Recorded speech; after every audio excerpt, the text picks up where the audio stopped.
Queridos hermanos, muy buenos días. Les saluda su amigo el diácono permanente de la Parroquia de Jesús Divino Maestro, Antonio Cervantes, nuevamente para reflexionar las lecturas de hoy, que traen un mensaje muy hermoso, como siempre. La primera lectura es bastante larga. Los invito a que la lean en sus casas con una manera más tranquila. Pueden verla en sus misales o buscarlas en internet. Están tomadas del libro de Daniel, el capítulo 13, versículos del 1 al 9, del 15 al 17, del 19 al 30 y del 33 al 62. Es el pasaje conocido como de la casta Susana.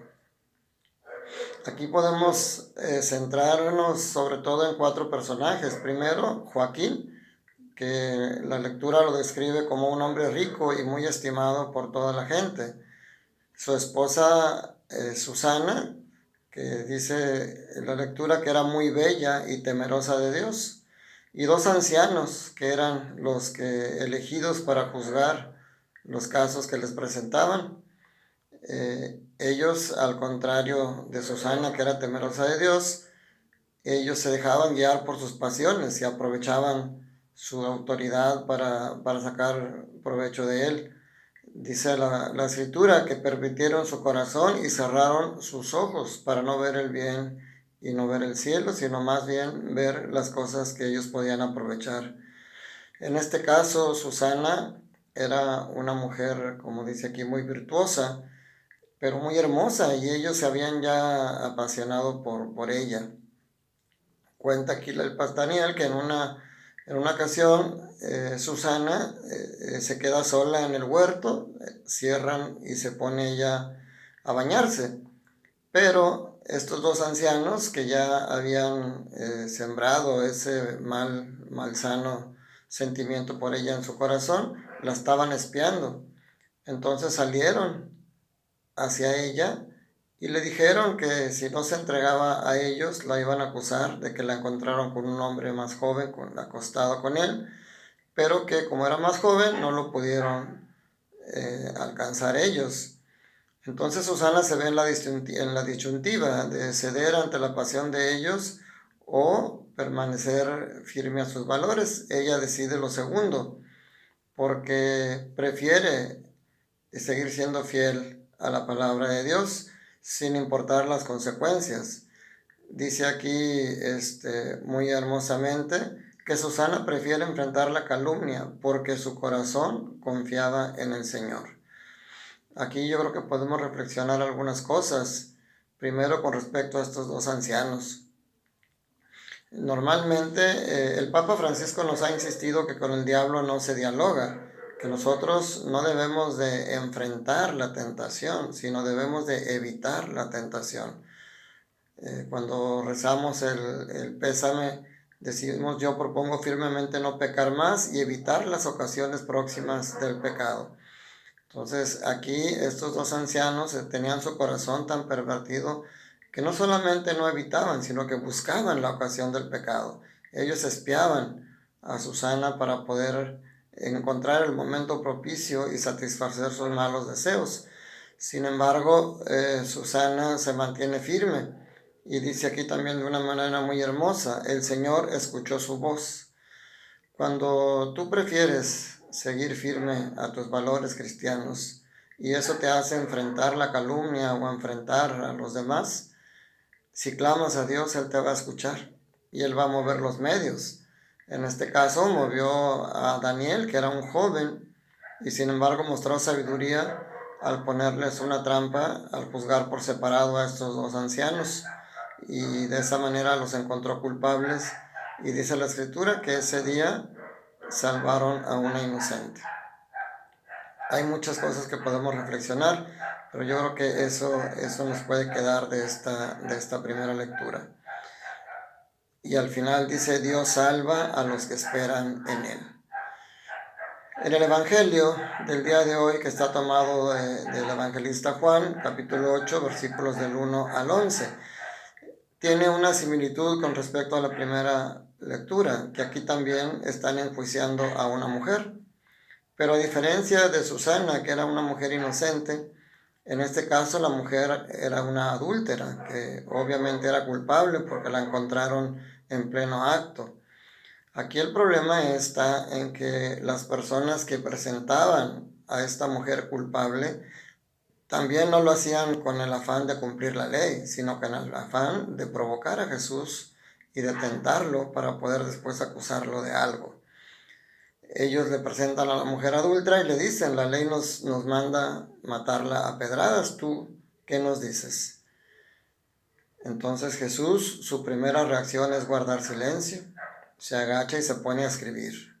No sabemos qué escribe, pero ante la insistencia de la acusación y de la provocación, Jesús se levanta y les dice, el que esté libre de pecado, que tire la primera piedra. Y dice la escritura que todos se fueron alejando, empezando por los más viejos. Y finalmente se queda a solas con la mujer y le dice, ¿quién te acusa, mujer? ¿Dónde están aquellos que te acusaban? Y dice ella, nadie, Señor, nadie me acusa. Jesús le dice, yo tampoco te condeno, vete y no vuelvas a pecar. Fíjense que este pasaje me trae a reflexión algo que he estado leyendo en estos últimos días con respecto a la pandemia. En China, que al parecer ya han ido superando esta situación y están en la etapa de recuperación, se están viendo otras consecuencias que son resultantes del encierro que se tuvo que hacer en la cuarentena que ellos vivieron. El índice de los divorcios ha aumentado de una manera increíble y quizás un poco entendible por el encierro, la convivencia de todos los días. Pues muchos matrimonios entraron en crisis y hoy que ya pueden salir, están buscando el divorcio. Esto lo leí hace como 2 semanas. En esta semana leí otro artículo en el que hablaba de que además de los divorcios se incrementó la violencia familiar. En el caso de España y de Italia, que todavía están sufriendo de una manera más fuerte esta pandemia, también ya se están viendo esos estragos. Se está incrementando la violencia familiar. El día de ayer, en el periódico, también veía yo que en la Ciudad de México ya estaban aquí también presentando un incremento en la violencia familiar. Y en otro artículo por separado venía que en la ciudad de Monterrey estaban también pronosticando que se iban a incrementar esos casos.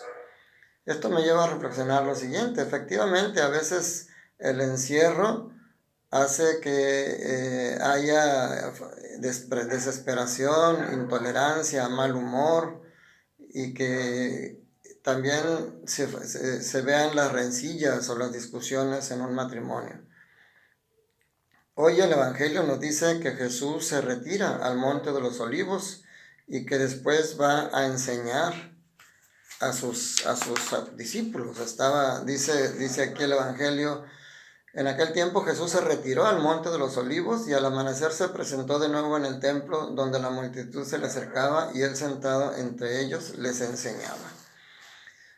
Esto nos lleva a reflexionar, mis hermanos. Jesús se retiró al Monte de los Olivos y se retiró a orar, a fortalecerse.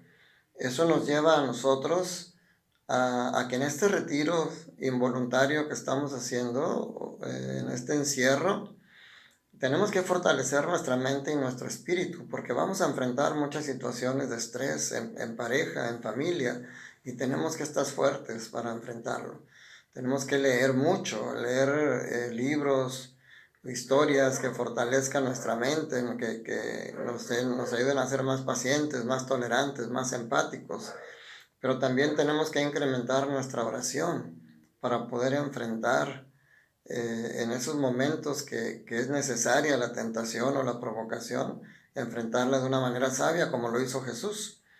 Jesús nos enseña hoy cómo enfrentar la provocación. Su primera reacción es el silencio.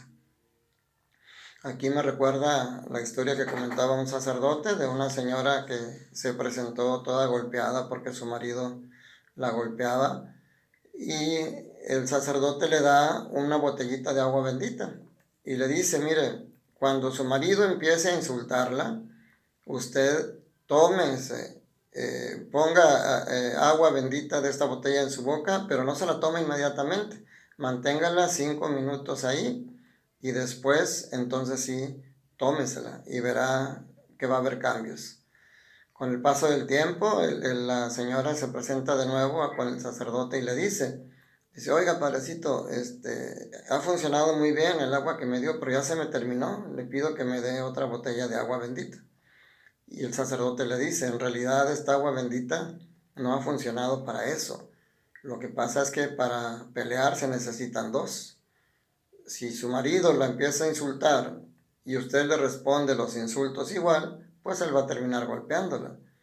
Pero si su marido la empezó a insultar y usted guarda silencio de una manera tranquila, pues no va a haber reacción. O sea, va a responderle con paz y él finalmente poco a poco va a ir cambiando estas actitudes. Si es necesario, después hay que dialogarlo. Jesús, cuando le insisten en la provocación, él de una manera tranquila les dice, el que esté libre de pecado, que tire la primera piedra. Entonces, nosotros también, ante las situaciones de estrés en la casa, ante la tentación, si yo soy el que provoco, mi esposa es la que tendría que poner tolerancia y paciencia. Si ella es la que provoca en la desesperación, yo tengo que poner esa tolerancia y paciencia. Y juntos poder ir superando esta situación, juntos poder ir alimentando más el amor y la esperanza en Dios y la esperanza en que juntos y de la mano de Él vamos a poder salir adelante de esto. Al final de cuentas, el mensaje de estas dos lecturas es que Dios presenta misericordia tanto con el inocente como con el pecador, porque Dios no quiere que el pecador muera, sino que se arrepienta y se salve. La ecuación que dice pecado y perdón, pecado, misericordia y perdón, debe resultar en un compromiso, porque Jesús le dice a la mujer adúltera, yo tampoco te condeno, pero vete y no vuelvas a pecar más. Aprovechemos estos momentos, como lo hemos dicho todos los días, a fortalecer nuestra mente, a fortalecer nuestro espíritu, a fortalecer nuestra relación con Dios, a sentir su amor y su misericordia a nosotros y también de esa manera poder nosotros responder con nuestros hermanos con amor y misericordia. Que el Señor te bendiga en el nombre del Padre y del Hijo y del Espíritu Santo. Amén. Que tengas un día lleno del amor de Dios.